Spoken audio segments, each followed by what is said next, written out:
Olá pessoal, tudo bem com vocês? Eu estou ótimo. Professor Rafael Silva, professor da Universidade de São Francisco e médico legista do estado de São Paulo desde 2006. Eu sei que eu já me apresentei, mas vai que tem alguém chegando agora aqui. Gente, essa é a revisão para a prova do concurso, tanto de médico legista como para delegado. Também contempla no concurso de delegado questões de medicina legal.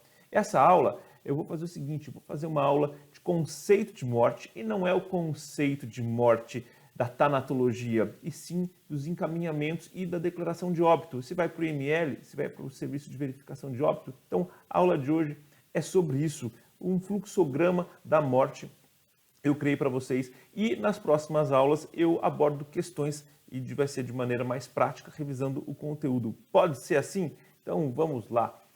Gente, morte. Nós temos vários tipos de morte, não é só uma morte matada e morrida, como dizia os antigos. Nós temos a morte natural, com assistência médica.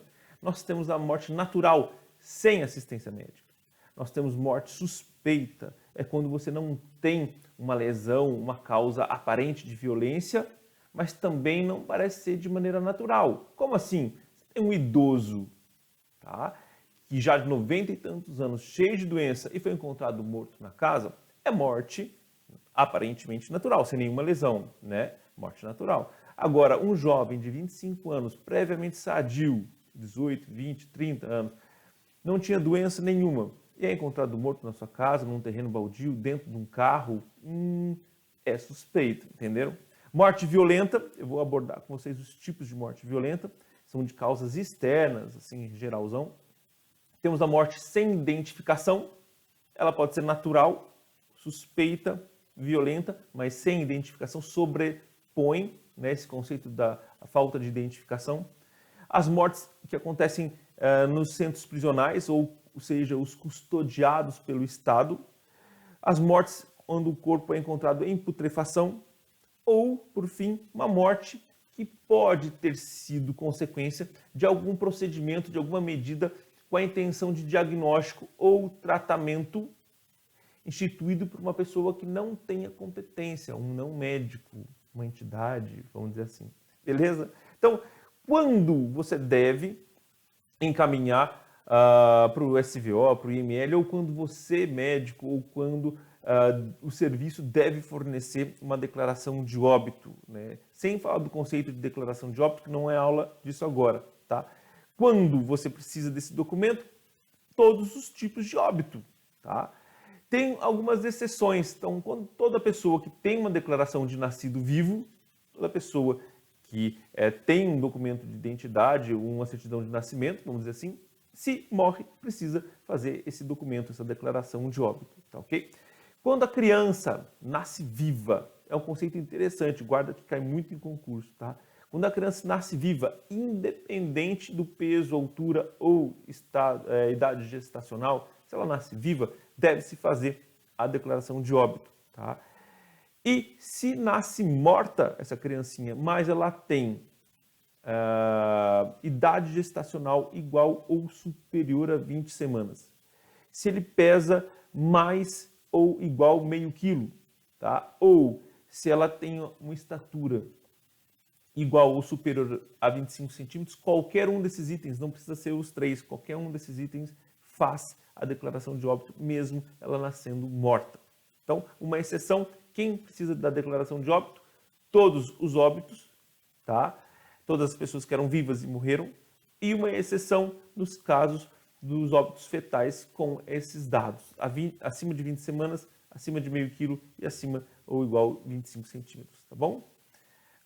Quando não emitir essa declaração de óbito, quando essa criança nasce morta, com os dados todos abaixo, tem que ser todos abaixo, porque se for um só, entra no anterior, né, para fazer. Então, abaixo de 20 semanas, abaixo de meio quilo, abaixo de 25 centímetros, ou peças anatômicas, questões, a galera pergunta muito para mim, amputou a perna, um braço, precisa fazer declaração de óbito? Eu brinco, só a cabeça, a única peça anatômica aí. Brincadeiras à parte, conceitos de morte natural. Morte natural seria toda aquela morte que ocorreu por um estado de doença, tá? Já definida.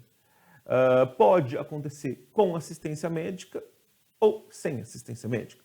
Se ela acontece com assistência médica, quem deve fornecer esse documento, quem deve assinar a declaração de óbito? O médico que prestava a assistência à instituição, tá?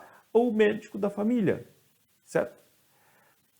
A morte fetal, quando morre um bebezinho, né? Com os dados acima de 20 semanas, acima de 25 centímetros ou de meio quilo, quem que fornece a declaração de óbito? O médico que forneceu assistência no parto, tá? Ou a mãe, tá bom? Fica aí a dica.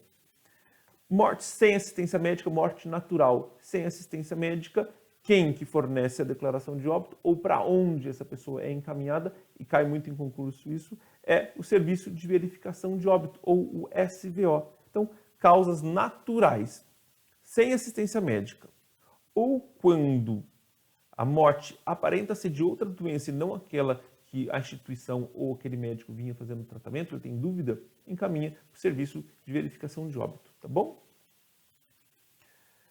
O embasamento legal, eu tenho aqui a resolução 1779 de 2005, tá? Para quem quiser dar uma verificada, tá aí para dar uma conferida, eu não vou falar toda ela. E o Código de Ética Médica é importantíssimo, tá? É vedado ao médico atestar óbito quando não tenha verificado, ou seja, assinar cheque em branco é legal? Não é legal, tá? E também é vedado ao médico deixar de atestar o óbito quando morre um paciente que ele vinha tratando e essa pessoa morre da doença que você cuidava, tá? Então, duas configurações aí. A morte pode ser violenta, tá? E causas externas, e é o encaminhamento mandatório para o IML quando é morte suspeita. Então, naqueles casos, as pessoas que não deveriam estar mortas, ou ninguém deveria estar morto, né? Mas uma pessoa que não tinha doença nenhuma, não apresenta lesões, mas está numa situação peculiar, tá? É considerado morte suspeita. Morte violenta, ou seja, causas externas, acidente de trânsito, suicídios, enforcamentos, disparo de arma de fogo, enfim, choque elétrico, mordedura de animal, ataque de cão, de tubarão, enfim, causas externas. Quando a pessoa morre sem identificação, ela pode ter morrido de morte natural, mas não tem identificação, encaminha para o IML. Tá bom? Custodiados pelo Estado, aquelas pessoas que estão presas, cadeias, centros de detenção, se morre mesmo sendo de morte natural, é encaminhado para o IML. Casos em putrefação, mesmo causas naturais, mas foi encontrado em putrefação, vai para o IML. Ou a morte, como eu falei para vocês,